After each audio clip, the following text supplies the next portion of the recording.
fem? Què tal? Molt bé, molt bé. Com és que hem quedat aquí? Mira, hem quedat aquí perquè ja que volíem parlar del dinamisme aquest de la ciutat de finals del 17 i principis del 18, m'ha semblat que aquest lloc en el qual hi havia, amb tota probabilitat, el primer cafè de tot Espanya, doncs no és un mal lloc per comentar aquesta idea de que Barcelona era una ciutat com les altres de la Mediterrània, avançades, normals, diguem, no decadent, com s'ha dit tantes vegades en el període aquell, sinó tot el contrari, i a la qual arribaven les modes, les noves tendències o els nous productes, doncs tan ràpid o de vegades molt més ràpid que altres llocs. El cafè va ser un d'ells, es va popularitzar ràpid, i hem de pensar que es diu, si ho mirem per internet ho veurem tots, que el primer cafè d'Espanya és carrer Atocha, Madrid, la Fonda de Sant Sebastián, 1764.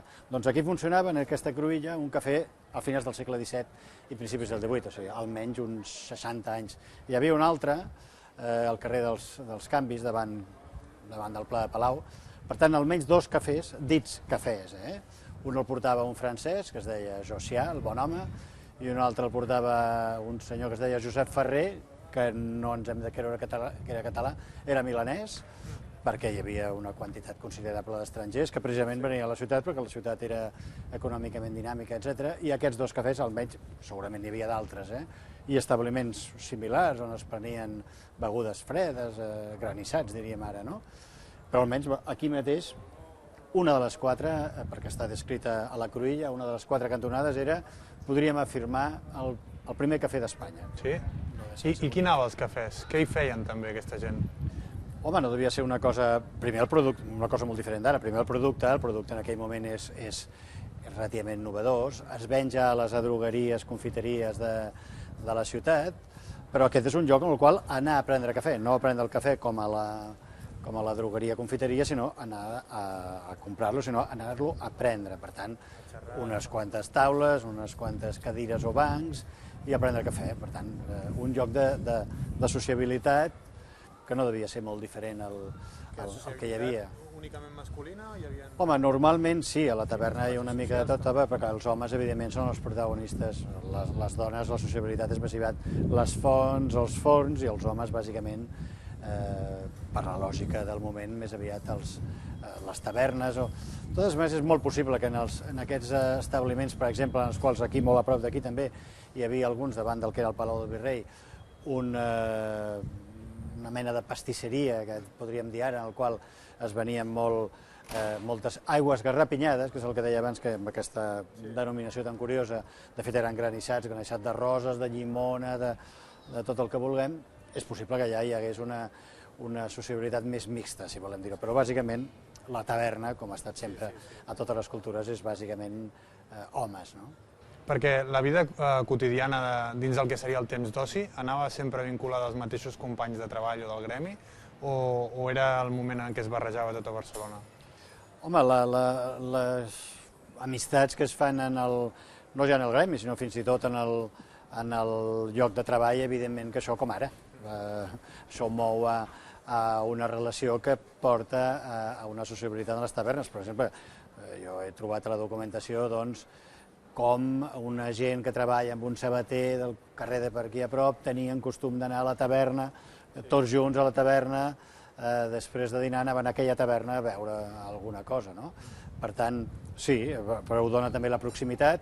Al jaciment del Born tenim la sort de tenir la taverna dels Fadrins, que és un nom més bonic, ben bonic, vol dir la taverna dels joves, de fet, o dels fadrins que treballen en un ofici, la gent jove que encara no s'ha examinat. Doncs bé, allà devia anar, tal com estava situada, doncs devien anar mariners, pescadors per una banda, blanquers de la zona del Rec, que s'hi devia juntar, i tota mena de gent. I a més, una ciutat de passavolants, home, i més en aquest període final, abans del setge, soldats, doncs eren llocs de gran importància, des del punt de sociabilitat, joc, per molt que estigués prohibit fer joc a les tavernes també, i d'acollida i de moviment de tota mena de gent que venia a la ciutat. Perquè aquest mateix nexe laboral dels gremis, que potser es feien amistats i això podríem dir que el fet d'aprofitar aquesta estructura gremial per organitzar el cos de la Coronela feia que fos unes unitats de combat amb una moral més forta o amb un nivell d'implicació més gran? Hi havia dues maneres de fer això, tant durant la vida quotidiana normal com en el moment bèl·lic, no? Perquè hi havia dues sociabilitats, efectivament. Una més geogràfica, parròquies, la parròquia fonamental, o barris, amb les festes del barri, amb les festes de la parròquia, amb tot el que això comporta, no gaire diferent d'ara, o almenys fins fa no gaire. I després hi havia la manera de funcionar i, per tant, també la sociabilitat lligada als oficis. Fins i tot en el moment de crear els batallons, diguem, de la Coronela, hi ha alguns que són per geografia, o sigui, per barris. Hi ha, evidentment, els dels oficis i els altres. Els dels oficis tenien més pes en nombre i en aquests, per descomptat, que aquest fet de... Vaja, és d'imaginar que el fet d'haver-se vist durant anys i anys en les reunions de la confraria, en els exàmens, etc., devia crear uns vincles que potser facilitava més el comportament en el moment dificilíssim de la batalla, no? Aquesta zona on estem ara mateix, això ja seria esplanada de la Ciutadella? Això es va desaparèixer? No, l'esplanada de la Ciutadella començava en el que ara és el carrer del Rec, d'aquí fins al que és ara el parc. Sí, que aquests edificis serien edificis que s'havien construït un cop enderrocats, però per altres motius, no? No, això es conserva aproximadament com estava, a part que van enderrocar una mica massa del que havien d'enderrocar i van tornar a edificar una part de la plaça del Born, però diguem que des del carrer aquest, que és el carrer Rec, fins a la resta de la ciutat això es va conservar, la trama urbana està igual, des del Rec cap allà no va desaparèixer des del Rec. Des del lloc on es va desviar el Rec, que estava més cap allà, és a dir, des del lloc que ara es diu carrer del Rec, fins allà és on va quedar totalment buit, és l'esplanada o terreny de ningú entre el que va quedar de ciutat i el fort de la Ciutadella. I havia de quedar per força un espai buit, per força pels militars que havien de defensar la Ciutadella, evidentment, hi havia de quedar un espai buit per poder-se defensar d'un suposat atac dels ciutadans de Barcelona. I això jo suposo que el fet de tallar el Born, que era la plaça principal de la ciutat, va canviar tot l'equilibri urbà, diguéssim, de la ciutat, no? Home, és una cosa extraordinàriament forta, no? Perquè era la plaça Major i va quedar escapçada en tres cares, una cara la va perdre del tot, va perdre part de les altres dues cares i, per tant, sí, és un cop fortíssim, físic, funcional, social, psicològic, sobretot, perquè de cop des de la plaça Major, que estava al mig de la ciutat, des d'aquella mateixa plaça Major, de cop estàs mirant els canons de la Ciutadella, a la línia de muntanyes de la costa, de cop que han entrat a la ciutat, i clar, és un efecte que des del punt de vista psicològic és terrorífic, diguem, no? I la gent realment es podria parlar que es van acabar acostumant a la guerra, perquè tots tants setges, des del setembre i els setges anteriors, clar, acostumar-se a una guerra tampoc és... No, però, home, acostumar-se a les desgràcies de la guerra una mica, perquè bombardeig el 1691, que va ser molt breu, però que va ser molt dolorós per la ciutat, perquè van descobrir una cosa tremenda, que ens sembla molt moderna, ara molt actual, però que ja hi era en aquell moment, que és un bombardeig no per expugnar la ciutat, no per vèncer, no per guanyar la batalla, sinó per fer mal, que és molt fort. Això sembla una cosa del segle XX, doncs no, al segle XVII també era així. El 1697 va haver un setge i bombardeig terrible, que els barris de Sant Pere, tota l'àrea dels carrers de Sant Pere més alt, Sant Pere més baix, va quedar enormement destrossat, i després va haver tres episodis més bèl·lics, el 4, el 1604, el 1605, 1606, i finalment el setge de 1613-14. Per tant, va haver ja un cert costum del bombardeig, la por no te la treus mai, per molt que... I després va haver pobres infeliços que van veure a la casa, algunes cases, per exemple, del jaciment del Born, sabem documentalment, que van ser bombardejades el 1691, el 97, el 4, el 6, el 14, i finalment van ser enderrocades per fer la Ciutadella. O sigui que és un costum, però un costum al que és molt dolent acostumar-se, diguem. Sí, sí, sí. Perquè sí que hi ha un abans i un després, no?, d'aquesta quotidianitat. Barcelona va canviar a partir del 1714, a partir d'aquesta desfeta, bueno, 1716... Sí, a partir del 1614 sí, perquè les noves formes de fer que va imposar Felip V doncs van començar per prohibir coses tan innocents com el carnestoltes, per exemple, i altres. Per tant, el to festiu, per molt que la ciutat això és imparable, i la ciutat el va recuperar al cap d'un temps, però evidentment que va afectar. El que va ser més espantós des del punt de vista de la vida quotidiana, evidentment, va ser el període del setge, especialment la part final del setge, que va ser molt dura, els últims mesos, maig, abril, maig, juny, juliol, agost i setembre, fins a l'11 de setembre va ser realment molt dur. El setge s'allarga i hi haurien activitats quotidianes que seguirien fent, no? Com es portava aquesta combinació entre l'activitat quotidiana i l'activitat bèl·lica pròpiament dita de la defensa d'una ciutat? Clar, per parlar de la vida quotidiana, diguem, durant el setge, doncs potser la primera cosa a dir és tot allò que es va deixar de fer, perquè Barcelona era una ciutat molt dinàmica, amb una vida quotidiana molt activa, molt moguda, diguem, a la qual comptava molt la festa, moltíssim. Per exemple, el Carnestoltes era el més important d'Europa, encara que ho hem oblidat.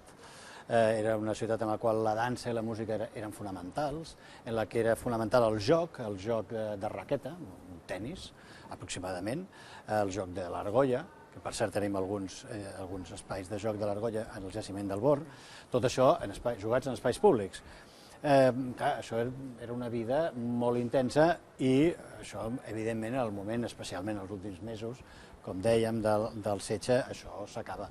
I fins i tot la ciutat acaba prohibint doncs, el joc en espais públics, acaba prohibint determinades festes, fins i tot s'acaba prohibint el color en els vestits de les dones. És a dir, hi ha un claríssim gir cap a una ciutat atemorida, amb una por evident que va reforçant un caràcter de religiositat extrema, i llavors apareixen o es feien sovint pregàries públiques, conjuntes, davant de determinades esglésies o monestirs, per, diguem, amb aquest fervor religiós, a veure si la cosa, des del punt de vista de perill bèl·lic, millorava. Per tant, desaparició d'una part de la vida quotidiana, que era la normal, i, per descomptat, aparició de la part dramàtica de la vida quotidiana imposada pel bombardeig, especialment pel bombardeig i per l'atac final. Clar, en els últims mesos, quan ja l'atac ja no només és setge, no és ja només el bombardeig que ve després, sinó que és ja atac directe contra la muralla, en vida quotidiana podem imaginar que està completament alterada. A les nits, bàsicament a les nits, que és una imatge que potser no tenim, bàsicament a les nits és quan es produeixen les alarmes, les campanes sonant, tothom a la muralla a defensar, etc. i les petites batalles, etc., bombardeig tot el dia, i al matí, o durant la llum solar, és quan, homes també, però les dones, els nens i fins i tot els clergues ajuden a fortificar la cortadura o defensa que es va fer darrere de la muralla, quan la muralla començava ja a tenir unes bretxes, uns forats importants pels quals l'enemic podia entrar. Per tant, hi ha un trastocament complet de la vida quotidiana. Perquè el paper de la dona també va canviar molt durant aquells dies de guerra. Normalment sembla com si les dones fossin invisibles, no surten als llibres, potser surten més en actes notarials, coses d'aquestes, però quin va ser el paper de la dona exactament? Van agafar les armes, les dones, es dedicant només a fortificar o...? Home, les dones, evidentment, que apareixen, potser estem poc acostumats a llegir el seu paper i és més difícil de trobar a la documentació, però sí que podem explicar milers de coses del paper habitual de la dona, perquè, per exemple, tenia un paper en el treball a la ciutat importantíssim, tant treball domiciliari com treball en els propis oficis. Moltes vídues continuaven amb l'ofici del marit, i no diguem ja les dones de mariners, que eren les que portaven la casa en els molts mesos que els mariners eren fora. Però sí que és cert que durant el setge, si bé no agafaven la pistola, però sí que ajudaven portant menjar, en el sentit de la fortificació d'acabar de... En fi, eren, diguem, mà d'obra auxiliar i amb un valor innegable, perquè això també està documentat, aquest valor de les dones, especialment les dones o almenys així ho diu la documentació, les dones de tot el sector que tenim aquí al costat de les riberes i de la gent marinera, mariners, pescadors, mestres d'aixa, les dones, precisament perquè sempre, o possiblement, perquè sempre havien tingut aquest paper de portar la casa, doncs tenien, diguem, una enteresa potser superior a la mitjana, no? Per tant, sí, les dones tenien un paper diferent del que feien, com tothom, al moment del setge o de l'atac, però un paper important i valorós, diguem-ne. I els nens, també, la infància, perquè, clar, la infància sempre és la part més dèbil, podríem dir. Es va fer alguna mena de sistema per portar els nens a llocs més perillosos? La gent va canviar també els seus llocs de vivenda habituals? Sí, l'enemic va deixar, en alguna ocasió, va permetre que vells, dones i nens sortissin de la ciutat. La primera cosa que van passar tots és molta gana, nens, dones i homes, però és fàcil pensar que els nens el devien patir més, aquesta fam, no? I després, com dèiem, les dones i també els nens d'una certa edat, podem imaginar, van ajudar en aquestes feines, diguem, secundàries, però fonamentals, perquè, evidentment, després d'una lluita durant la nit, la part de la milícia urbana, de la coronela, que estava aquella nit de guàrdia, no estava com per estar sobrefortificant el matí següent, no? Per tant, l'ajut de tot el conjunt de la població era molt important, sens dubte. Anant per aquests carrers, vidreria, esparteria, la majoria tenen noms d'oficis. Com era això? Tenien les botigues posades allà? O és que hi vivien allà directament? O simplement és una manera aleatòria de posar-li? No, estem a la part econòmicament més activa, més productiva de la ciutat, tota la zona, diguem, del voltant de l'actual Mercat del Born o de la plaça del Born i fins a la Llotja, diguem, i fins al final del carrer de l'Argenteria, actual Via Laietana. Tot aquest sector és el sector on es concentraven els oficis que treballaven i vivien a la mateixa casa, era una casa-taller, i molts d'aquests oficis tendien a concentrar-se, a agrupar-se força. El que té l'índex més gran d'agrupació molt espectacular és els argenters, que es concentraven pràcticament tots ells al carrer de l'Argenteria o als carrers de l'Argenteria, que es deia en el moment, totes les travessies d'una banda i a l'altra, allà es concentraven, però hi havia altres oficis que també es concentraven força, per exemple els vidriers, que estaven, lògicament, en el carrer de la vidrieria. I, de fet, Felip V té un paper especial en el nomenclàtor dels carrers de Barcelona? Va fixar els noms d'alguna manera? Perquè he sentit a parlar que es deia que ell va ser qui va implantar que els carrers havien de tenir... Home, Felip V, bàsicament, el que va fer va ser enderrocar la cinquena part de la ciutat. Per tant, més que posar nom de carrers, el que va fer és eliminar-los amb nom i tot. Per tant, no, vaja, els carrers de la ciutat tenen una llarguíssima història. Alguns d'aquests que tenen nom d'ofici, de fet, en el moment del 1914, l'ofici aquell segurament, o en molts casos amb tota seguretat, ja no estaven allà. Però hi ha una, també passa ara, evidentment, no? Hi ha una llarguíssima història de la denominació de cada carrer, que a més es va transformant. Per exemple, el carrer Jansana, que tenim un fragment a dintre del jaciment del Born, és una deformació del nom Merdansà, que és fàcil endevinar d'on ve, i aquest nom, Merdansà, perquè era la claveguera major de la ciutat, després és Namerdansana i finalment acaba Jansana, etc. Per tant, els noms dels carrers van evolucionant, però en alguns casos, per exemple, a l'Argenteria sí que, tot i que a l'inici s'hi havia dit carrer del Mar, quan ja es concentren molt els argenters, prenen el nom de l'Argenteria i aquí encara el tenim, no? Sortosament, diria jo. Sí, perquè realment ara estem caminant en uns carrers que han canviat molt, no? Ha evolucionat molt la ciutat des d'aleshores, aquesta era una de les parts afectades, però a diferència d'això, la part del Born podríem dir que és gairebé com si haguessin congelat un tros de la història en els seus fonaments? Clar, en el que ara és jaciment del Born, per molt que alguna vegada s'ha comentat, home, però si aquestes cases al carrer Montcada... Bé, no, el carrer Montcada és del segle XXI.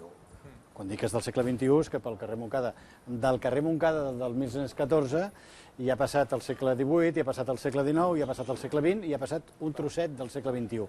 Per tant, sí, hi ha unes estructures que evidentment són, diguem, antigues, però no es respira com es pot respirar en el jaciment del Born, sobretot en els paviments. El que és més impactant des d'aquest punt de vista, de retrobar l'origen de la situació 1614 cap enrere, és la pavimentació de tots els espais públics, és la part més emocionant des del punt de vista fins i tot plàstic, no? Perquè són uns carrers que no estan tan ben pavimentats com aquests, que són molt còmodes però són un pèl freds, no? Allà no, en la gran plaça central del jaciment del Bor, que és el Pla d'en Llull, o també anomenat plaça del Bornet, doncs allà, per pavimentar aquell espai tan bonic en el paviment, doncs hi ha rodes de molí, hi ha fragments de finestres gòtiques, hi ha fins i tot alguns jocs de l'Alquer, que és una mena de joc de dames gravat en el paviment, és a dir, és un paviment extraordinàriament viu en aquest sentit, no? I especialment bonic. És en aquest sentit, en el sentit sobretot dels paviments, i també als interiors de les cases, els mateixos paviments en els quals, diguem, t'enganxes amb més facilitat a l'ambient del període, infinitament més, clar, evidentment, que en aquests paviments. Perquè durant els moments de la guerra, a part de la població autòctona barcelonina, catalana, ja havíem parlat abans, quan parlàvem del tema de les tavernes, que hi havia gent de fora i així, però el fet de la guerra també hauria fer venir soldats aquí que eren d'altres forces dins dels aliats o així. Com es portava aquesta multiculturalitat ja en aquell moment? De fet, la proporció més gran de gent de fora a Catalunya i a Barcelona va ser, a finals del segle XVI, doncs la gent que va venir de just per sobre dels Pirineus. Exactament, i això va arribar a tenir unes proporcions d'un 17% dels homes, diguem, o dels joves, no? Que és molt, és moltíssim. Això en algun moment va produir algun problema de rebuig, però més perquè era una potència en alguns casos, diguem, enemiga, però és una ciutat absolutament plena de gent de tot arreu. I fins i tot és bonic adonar-se'n, i molt útil des del punt de vista de la recerca, que a la documentació, si no tens una certa insistència i treballes amb una certa profunditat, la majoria de la gent que apareix amb nom català, la majoria no, però vull dir que molta de la gent que apareix amb nom català, doncs potser és irlandès, o és flamenc, o és milanès, o és francès, o és portuguès. Perquè els hi catalanitzaven es catalanitzaven els noms, i aleshores, per exemple, abans hem parlat de Josep Ferrer, de Pavia, milanès, per tant, doncs que, si et limites a llegir el document i no saps res més que el que diu concretament aquell document, no el relaciones amb altres, o algú t'ho explica també documentalment, lògicament has de pensar que un Ferrer, un Pujol, un Domènech és gent d'aquí. En canvi, en definitiva, hi havia moltíssima gent de fora. És una ciutat de pas, de gent que es queda poc temps o molt temps. És una ciutat també amb gent de Catalunya, molt més que la idea aquesta de gent de Barcelona que ens poguéssim imaginar. A Barcelona, gent de 3 generacions de barcelonins era molt insòlid. Per tant, és un lloc absolutament d'esponja, que entra i surt, té un gran moviment, i en el qual es parlen diverses llengües, o almenys se senten parlar diverses llengües, i amb tota i absoluta normalitat. Em temo que és ara quan hem començat a plantejar absurdament aquest problema de la convivència entre diferents cultures i procedències. No és el cas en el moment. Perquè això és una mica difícil d'esbrinar, potser, la història, però quins eren els sentiments que movien a la gent que defensava la ciutat de Barcelona? Hi havia un ideal polític o era simplement la defensa contra algú que està destruint la teva ciutat? Home, no seré pas jo l'especialista en aquest tema, que n'hi ha de molt assenyalats, però de ben segur que se sumen diversos factors, el qual seria més difícil saber en quin percentatge de cada un d'ells. Evidentment, les relacions econòmiques de Catalunya i de Barcelona en aquell moment són, sobretot, amb els països baixos, sí, evidentment la Mediterrània també, però hi ha una relació intensíssima amb Holanda, una relació intensa amb Anglaterra, i en canvi, dels resultes de tot el procés de finals del segle XVII, França és una relació més difícil. Per tant, això és una cosa que, per exemple, és ben visible en el comerç de l'aiguardent. Diguem que les estructures, les relacions, les xarxes econòmiques tendien cap als aliats i no cap als borbònics, diguem, no? Això és com bastant evident. D'una altra banda, doncs, hi ha, per descomptat, la defensa d'unes formes polítiques que, per dir-ho d'una manera, si voleu, anacrònica, però que ens entenem, doncs eren més democràtiques que d'altres. És a dir, que la manera de fer en relació al monarca, etc., no era la que vindria després en Felip V, era més de pacte, més d'una relació, no diríem d'igual a igual, però sí més de negociació. En canvi, l'altra opció és més clarament monarquia despòtica, diguem, no? I això també devia, evidentment... Home, després s'ha de dir que després del bombardeig de 1797 i el setge de 1797, l'animadversió antifrancesa era absolutament total i completa, òbviament, no? Perquè realment es podria parlar que Catalunya abans del 1714 i després del 1714 canvia radicalment? La Catalunya de la gent, de la població normal, a part de l'estructura política, que és el que sempre es comenta, Catalunya canvia? Hi ha un abans i un després en això? Home, evidentment que hi ha un abans i un després, només la pèrdua de les llibertats i amb el decret de la planta és evidentíssim, encara hi som, de fet, és evidentíssim que hi ha un canvi complet.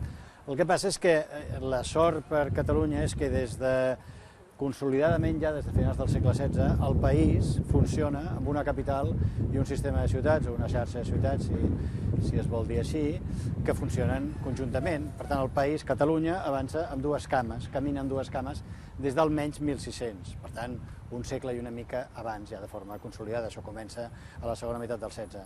Per tant, camina en Barcelona, capital que li dona el nivell, diguem, europeu, el nivell en el món i que permet la importació, exportació i aquesta relació fora del país, i funciona amb l'altra cama, que és el sistema de ciutats, fantàstic, que especialment en aquell moment els que estan a uns 50 quilòmetres, un radi de 50 quilòmetres, Vilanova, Vilafranca, Sitges, Igualada, Manresa, Granollers, Sabadell, Terrassa, Vic, Sant Feliu, Mataró. Això és una riquesa immensa que es consolida i sobretot quasi es fabrica en aquell moment, i per tant el desastre barceloní, per exemple, amb l'enderroc d'una part molt important de la ciutat, no és el desastre del país en aquest sentit, perquè ara això ho entenem força bé amb la idea de la xarxa internet, que és difícil acabar amb una xarxa.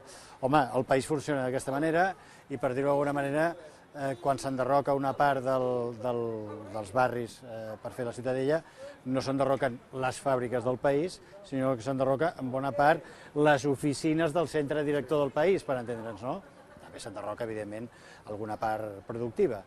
Però la recuperació de després de la Guerra de Secessió, acaba el 1652 a Barcelona, i la recuperació després de 1614, en bona part es fa relativament ràpid. Dic relativament perquè va ser molt difícil recuperar-se, però relativament ràpid precisament per aquesta capacitat de que el país funciona conjuntament. Per exemple, tots els mariners que van ser expulsats perquè se'ls van enderrocar les cases, la immensa majoria no va quedar a Barcelona, sinó que se'n van anar a Mataró, Arenys, on tenien famílies, germans, cosins, avis, oncles, etc. El país funcionava com una totalitat, diguem, no? Ara que estem a la plaça del Born, que ara li diuen Passeig del Born, quin paper tenia aquesta plaça en aquell moment? Un paper essencial, és la plaça més important de Catalunya. Era la plaça Major, i com a tota plaça Major és un lloc que sintetitza, diguem, tota l'activitat de la ciutat, i passava pràcticament tot. Una bona part del Carnestoltes, altres festes, la Fira del Vidre, la Fira de la Cera, tota mena d'esdeveniments, el mercat diari de fruites i verdures, i evidentment també les botigues, que bàsicament en aquesta zona del mercat del Born i a prop, de la zona del Born i a prop, eren drogueries, confiteries, les botigues més cosmopolites, per dir-ho així, del moment, i li donaven aquest aire absolutament central des del punt de vista del dinamisme econòmic, productiu, etc. Després hi havia la part alta de la ciutat, que era la part, diguem, noble o religiosa o de poder, que és un altre caràcter. Però la ciutat que palpitava, la ciutat que el motor que movia la ciutat estava justament aquí, a la plaça del Born, o plaça Major, que de les dues maneres es deia, i en el seu entorn de carrers com els que hem vist, amb els oficis, etc. I aquest Born, diguéssim, va quedar nu, no?, en algun moment, quan es va decidir, els borbònics van decidir tirar una bona part de Barcelona. aquí acabava Barcelona, no?, de fet. Sí, va passar d'estar en un lloc evidentment central, encara quedava un bon tros de ciutat des d'on estem fins en aquella direcció, cap al parc de la Ciutadella actual.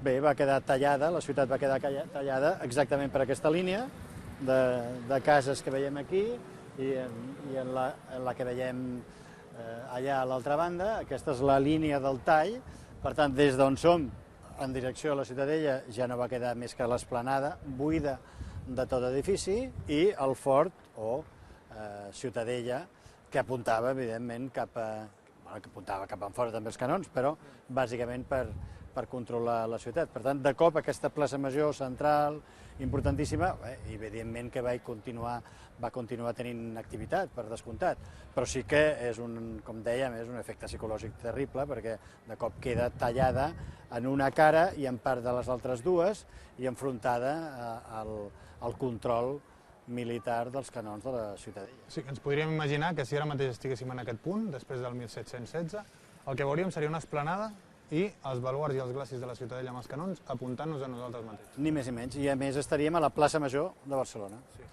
Imaginem-ho en el cas de Vic, o si voleu una miqueta més lluny, imaginem-ho en el cas de la plaça Major de Madrid.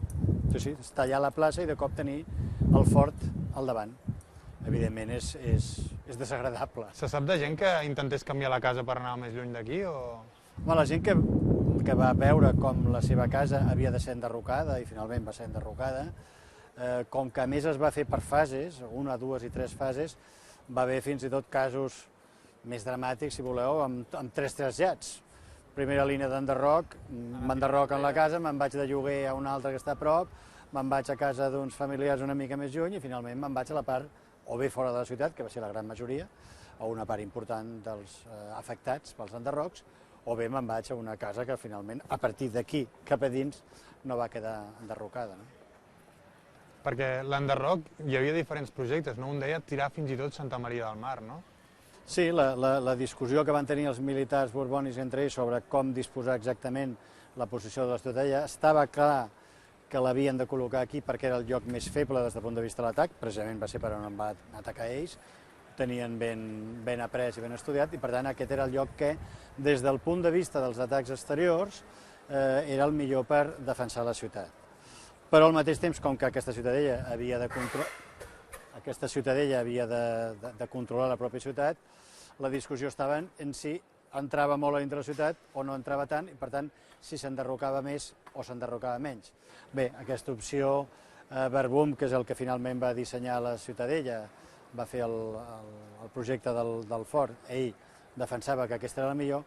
Què passa? Evidentment no va arribar, com tots sabem, a enderrocar-se Santa Maria del Mar, el que passa és que sí que es va enderrocar tot el barri de la Ribera, que no és el que ara diem barri de la Ribera, sinó les illes estretes i llargues que hi havia d'on estem, una mica més a baix, fins al mar, les que feien front a la platja, per així dir-ho.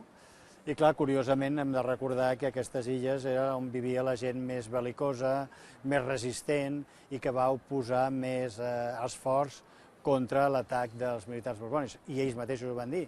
Per culpa de la gent de la Ribera, el setge ha durat tant, aquest setge tan extraordinàriament dur, amb tanta insistència per no rendir-se dels barcelonins, en part deien que era culpa de la gent de la Ribera, per tant també podem imaginar que una certa il·lusió els devia fer acabar de cop amb tot aquest sector tan diguem, bel·licós de la ciutat. No? Es podria parlar una diferència entre la gent que vivia en aquests barris d'aquí sota tocant a la platja o la gent que vivia al carrer Montcada o així? Hi havia un... Sí, el carrer Montcada no era el més nobiliari de la ciutat, ho era la plaça de Santana, ara dita Portal de l'Àngel, quan, en fi, el lògic seria dir-li plaça Santana, ja que hi som, ho podem dir. El carrer Portaferrissa també ho era, el carrer Ample, una part del carrer Ample també era més nobiliari que el carrer Montcada, la davallada de Viladecols, l'actual carrer Lledó també ho era, però bé, era un carrer important en cases importants, més aviat ara en diríem nous rics, si volem dir així, gent del món dels mercaders que estaven molt a prop precisament dels negocis, molts tenien la façana esplendorosa en alguna de les grans cases del carrer Montcada, però a la façana del darrere tenien el germà i la botiga i per tant podien fer aquesta cosa, per cert, en catalana, de tenir una aparença una mica millor, però està en el negoci constantment a cura d'ell, i en tot cas era, sí, gent diferent a la gent de la Ribera, que era evidentment la gent del mar, com hem dit, mariners, pescadors, etc. Per tant, és un ofici, oficis descarregadors del port, etc., barquers, gent dels oficis menys considerats, o almenys els que tenien més dificultats econòmiques o considerats socialment menys a dalt, diguem, no? El carrer Montcada era diferent. Existia aleshores ja un orgull de barri? Com ara gent de Gràcia o de Sants? Claríssimament. Això s'ha negat durant molt de temps o no s'ha estudiat, però les festes de barri, aquí mateix, al jaciment del Born, vaig poder trobar un bon home que era ferrer d'animals, fent ferradures, i que era cap de dansa, i cap de dansa vol dir que, amb altres companys, quan hi havia les festes del barri o quan el barri feia una festa que depassava el barri, sinó que anaven la gent del barri a fer una demostració de dansa o del que fos allà on fos, doncs era el cap de dansa el que organitzava tant la música com la dansa dels que hi participaven. I les festes del barri tenien molta importància. Era una ciutat que, malgrat ser 35.000 habitants i 200 hectàrees, estava molt atomitzada en diferents barris, hi havia molta sensació de pertinença a un barri, i això, en certa forma, feia que fos una ciutat gran, perquè a cada moment això canviava de caràcter. No tenia res a veure, absolutament res, la part del Burnet amb l'Argenteria, i ja si ens anem als barris de Sant Pere, i no diguem ja a la part alta de la ciutat, al voltant de Sant Jaume, això absolutament res a veure. Quin paper tenia la festa a Barcelona? Quin paper tenia de trencament de la quotidianitat? Quina era la seva funció principal? La festa, per començar, és quotidianitat, perquè un casament, un naixement, en fi, tot el cicle de la vida va acompanyat, com ara, per festes, i per tant això, amb el seu corresponent banquet, etc. Miquel Parets, cronista del període, saunador, té una frase fantàstica que diu: aquesta terra, Catalunya en general, Barcelona en particular, en fi, ell diu, aquí quan s'ha de fer festa tothom trau, diu ell, trau forces de flaquesa, és a dir, aquí passi el que passi, quan s'ha de fer festa, es fa festa i s'hi posa tot el que s'ha de posar per fer-la. Això era constant, al llarg de tot l'any. El que passa és que, a més d'això, hi havia un calendari festiu, que d'una banda eren les festes, els dissabtes, els diumenges, les festes de guardar, etc., que sumaven fins a una tercera part del total, que és moltíssim. Un de cada 3 dies era festa, però després s'hi sumaven les festes, diguem, esporàdiques pel que fos, o perquè el rei estava malalt, o perquè s'havia curat, o perquè s'havia mort, o perquè havia nascut un príncep, o per que fos, i això s'anava sumant, i finalment hi havia una quantitat de dies festius molt grans. I a més hi havia el caràcter ja no de la quotidianitat estricta de la vida de cadascú, del cicle de vida de cadascú, sinó les festes de barri o el Carnestoltes, que tenia una importància enorme. Especialment, insisteixo, el Carnestoltes era molt, molt important. Era llarguíssim, el cicle llarg del Carnestoltes, que comença amb el que ara coneixem pels innocents o abans, i se'n va fins a on s'acaba ara també normalment. Era un cicle molt llarg, amb una importància enorme, amb gent que venia de tot Catalunya a veure'l i que s'entusiasmava veient-lo, i precisament aquí tenia diferents actes, dels més nobiliaris fins als més populars, i la rua bàsicament alimentada per estudiants, però en aquest espai de la plaça del Born era un dels escenaris fonamentals, i en ocasions, per exemple, aquí una de les vegades o bé es feia una entrada reial d'un fals rei, per exemple, el rei Belluga, que no deixa de ser divertit, o bé es feia, per exemple, es convertia tota la plaça en un bosc de pins de cop. Es decoraven els carrers, com a les festes de... Això, les festes de Gràcia, que ara ens entusiasmen tant, tenen, evidentment, un origen que, o almenys podem dir que en aquell moment la transformació efímera, amb arquitectura efímera dels carrers era habitual, totalment habitual. A les entrades reials per on passava el rei o en qualsevol altra processó per les relíquies del sant que fos, s'arreglaven tots els carrers del recorregut i es feien unes arquitectures efímeres, arcs, etc., espectaculars. O sigui, per exemple, hi ha una bonica descripció del carrer de la Llibreteria, que com és evident encara existeix, el qual la descripció ens portaria a un carrer de Gràcia o de Sants arreglat en les festes dels dos llocs. Evidentment, això, de la mateixa manera que la idea de transformar la nit en dia, que és la frase potser més repetida en el món de la festa del segle XVII i principis del XVIII. Això es transforma a base d'il·luminar tota la ciutat, a totes les finestres i balcons amb lluminàries, amb llums, amb candeles, amb veles, amb fanals, amb el que fos, i després els jocs d'artifici, que evidentment eren fonamentals en tota aquesta... Clar, en aquell moment el que era més espectacular, ho podem imaginar fàcilment, és aquesta transformació de que deien, bé, és de nit però s'ha fet de dia, a base de... Evidentment, i la pólvora sempre ha entusiasmat a la humanitat de tot arreu, i aquí no era la cosa menys, aquí s'organitzaven uns saraus de llum i festa, i de llum, festa i soroll espectaculars. Es va potenciar més el fet religiós, com abans havíem dit, en un moment de desesperació potser la gent es tombava cap a aquests fenòmens religiosos, no? Quins sants eren els més seguits, per exemple? Evidentment sí que va succeir això, com dèiem, no? Perquè no té la seva lògica, és un moment en el qual fins i tot apareix el sentiment de què haurem fet malament per mereixer això és una cosa força humana, i per tant diguem que la religiositat que existia però que quedava sempre equilibrada, jo diria que més aviat equilibrada cap al costat de la festa, però que en tot cas quedava equilibrada amb el costat lúdic, el costat festiu. En aquell moment aquest costat de la quotidianitat normal, dinàmica, agradable de la ciutat desapareix i puja l'altre, que ve per causa de la por, i per tant es descriu la quantitat de gent que portava els rosaris i que es feien pregàries, etc. I que es diu que anava la gent pel carrer i se sentia la gent resar el rosari des de dintre de les cases. Bé, exageracions o no, el cas és que sí que en el moment aquest, sobretot el moment final, que potser l'única esperança era agafar-se al miracle o al fet religiós, o confiar en que els sants o Déu Nostre Senyor estava de part dels de dins i no dels de fora, doncs era una manera d'esperar que la cosa no acabés malament. Evidentment, Santa Eulàlia, la patrona de la ciutat, estava al davant de tot això, i és a la que se li va confiar precisament quan Villarroel va decidir que la cosa no tenia defensa i que marxava, no va tenir temps, com és ben sabut, de fer-ho. Bé, doncs aleshores el capità general va passar a ser la patrona de la ciutat, que forma part d'aquesta situació de desesperació en la qual et fer religiós pren un paper fonamental. Formalment, Santa Eulàlia dirigia la defensa de Barcelona. Sí, és complicat perquè, evidentment, no era fàcil que donés ordres, però fins i tot van posar en pràctica o van pensar, no va haver oportunitat de fer-ho, van pensar una manera de fer-ho a partir de la insaculació, que és una manera molt barcelonina, perquè, clar, la pregunta és, bé, i la Verge com ens donarà el santo i senya, diguem, no?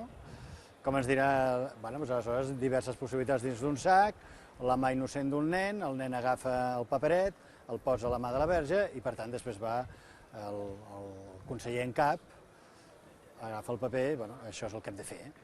Bé, això és normal en una situació, primer en el període i després en el moment aquell de desesperació final, lògicament, no?